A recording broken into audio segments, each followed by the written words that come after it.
Oke, assalamualaikum warahmatullahi wabarakatuh. Nah, pada kesempatan kali ini saya akan tidak membahas senjata lagi, ini tugas was lagi. Jadi, ya oke, langsung aja saya mulai.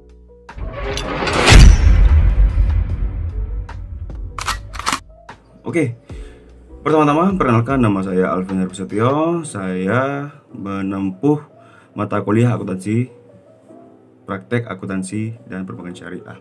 Dan pada kesempatan kali ini saya akan membahas tentang akuntansi transaksi pinjaman core. Nah, sudah jelas ya, nama saya Alvin Hari Prasetyo dengan NIM 16080302060. Dan oke, mari kita next. Sekarang kita membahas tentang definisi core. Nah, card, bacanya card ya, yaitu pinjam meminjam dana tanpa imbalan dengan kewajiban pihak meminjam mengembalikan pokok pinjaman secara sekaligus atau cicilan dalam waktu tertentu. Jadi cukup jelas ya untuk definisinya, ini meminjam tanpa imbalan seperti itu. Jadi kita next langsung, apa itu core? Nah, core adalah akad pinjaman yang wajib dikembalikan dengan jumlah yang sama pada waktu yang disepakati. Ini seperti tanpa bunga gitu ya.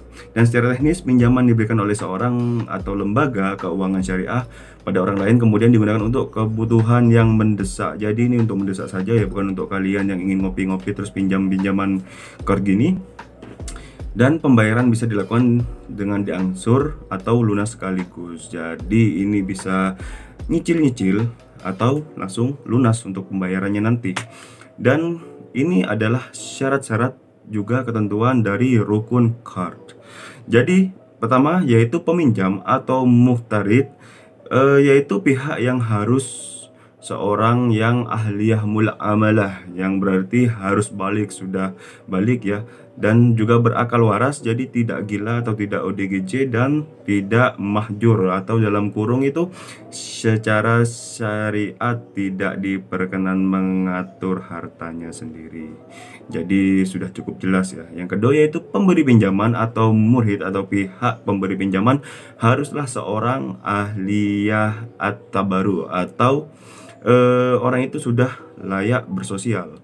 Nah, dengan arti mempunyai kecakapan dalam menggunakan hartanya secara mutlak untuk menurut pandangan dari syariah ya. Dan dalam card, seorang murid meminjamkan dananya tanpa paksaan dari pihak lain. Jadi ini tanpa paksaan ya di sini ya.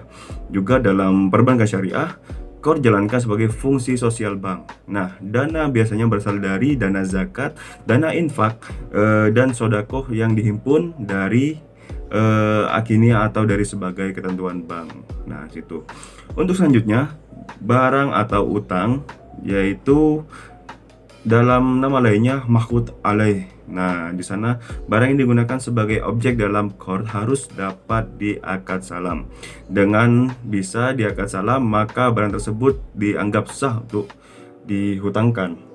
Dan oke, selanjutnya di sini terdapat ijab kabul. Nah, ini bukan ijab kabul untuk teman-teman yang ingin nikah ya. Jadi sini adalah ijab kabul dalam kurung sitnah, yaitu ucapan ijab kabul harus dilakukan dengan jelas dan dapat dipahami oleh kedua pihak. Jadi ijab kabul ini kesepakatan ya intinya ya, bukan untuk meminang orang ya. Sehingga tidak menimbulkan kesalahpahaman di sana. Dan kita next, yaitu sekarang ketentuan-ketentuan umum akad core. Dari ini ketentuan umumnya di sini ya. Akad adalah pinjaman yang diberikan kepada nasabah yang memerlukan. Jadi sudah cukup jelas, nasabah akad wajib mengembalikan jumlah pokok terima pada waktu yang telah disepakati bersama. Memang seperti itu biasanya kalau orang meminjam, jangan lama-lama. Nanti kalau lama-lama ada masalah ngilang, nggak tahu kemana. Ya, dan selanjutnya itu biaya administrasi dibebankan kepada nasabah. Jelas ini kepada nasabah dibebankannya ya. Untuk LKS dapat meminta jaminan kepada nasabah bila mana dipandang perlu, dan nasabah Alko dapat memberikan tambahan atau sumbangan dengan sukarela kepada LKS selama diperjanjikan di dalam akad. Dan yang selanjutnya ini, jika nasabah tidak dapat mengembalikan sebagian atau seluruh kewajibannya pada saat yang telah disepakati dan LKS telah memastikan ketidakmampuannya, LKS dapat memperpanjang jangka waktu pengembalian atau menghapus write off sebagian atau seluruh kewajibannya. Di sana sudah cukup jelas sekali ya. Dan kita lihat dari sumber dana core-nya. Sumber dananya ini berdasarkan fatwa MUI atau Majelis Ulama Indonesia. Pendanaan core berasal dari bagian modal lembaga keuangan syariah, Itu yang pertama. Yang kedua, keuntungan lembaga keuangan syariah yang disisihkan, dan lembaga lain atau individu yang mempercayakan penyaluran infaknya kepada lembaga keuangan syariah. Di sana sudah cukup jelas sekali dan tidak ada yang ditanyakan mungkin di sini ya. Dan kita membahas kegunaan kode dalam perbankan syariah ini juga ya. Kegunaannya itu pasti ada dan juga emang dibuat ya pasti ada gunanya. Dan pinjaman tunai dari produk kartu kredit syariah itu yang pertama. Yang kedua, pinjaman untuk talang keperluan haji. Jadi untuk teman-teman yang ingin haji silahkan di komen di kolom komentar ya. Jelimet. Dan juga pinjaman untuk pengusaha kecil. Jadi untuk teman-teman yang memiliki usaha kecil bisa meminjam ke bank syariah melalui akad qard ini. Pinjaman kepada pengurus bank. Nah, ini juga kepada pengurus yang ada di bank itu sendiri. Selanjutnya kita melihat sini ada contoh soal. Nah, pada tanggal 15 Januari 2010, LKS Nusantara Prima menyetujui untuk memberikan pinjaman kepada Izzuddin dengan akad qard. Nah, dan seorang pengusaha UMKM yang sedang mengalami kesulitan usaha pada saat ini sebesar 5 juta rupiah. Pinjaman akad qard dengan jangka waktu 1 tahun yaitu sampai 15 Januari 2011. Jadi ini meminjam uang sebesar 5 juta rupiah dalam jangka waktu 1 tahun. Nah, ini harus dikembalikan di tahun depan ya. Kita lihat pada tanggal 15 Januari 2010 LKS Nusantara Prima menyetujui untuk memberikan pinjaman kepada Izzuddin dengan akad qard, seorang pengusaha UMKM yang sedang mengalami kesulitan pada saat ini, yaitu ini beda lagi sebesar 6 juta rupiah. Pinjaman akad qard dengan jangka waktu 1 tahun yaitu sampai 15 Januari 2011 ya. Atas penyerahan dana pinjaman qard dalam bentuk uang tunai dari LKS Nusantara Prima kepada Izzuddin, maka LKS Nusantara Prima melakukan jurnal sebagai berikut, yaitu untuk pinjaman qardnya 6 juta rupiah dengan kas rekening clearingnya juga 6 juta rupiah. Jadi tidak ada yang lebih atau kurang di sini. Jadi itu adalah definisi dari atau contoh dari pinjaman qard ini. Kita next.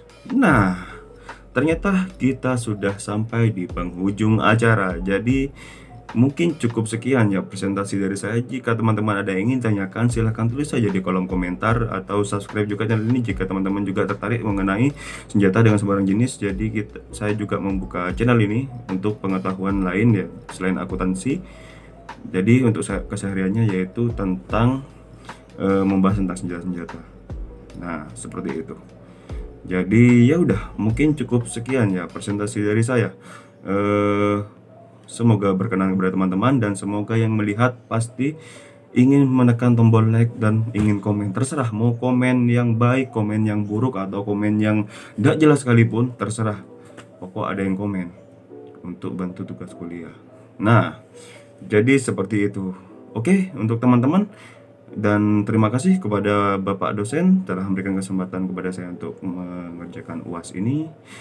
Untuk kurang lebihnya saya mohon maaf. Wabillahi taufiq wal hidayah. Wassalamualaikum warahmatullahi wabarakatuh dan sampai jumpa di video saya selanjutnya dan see you.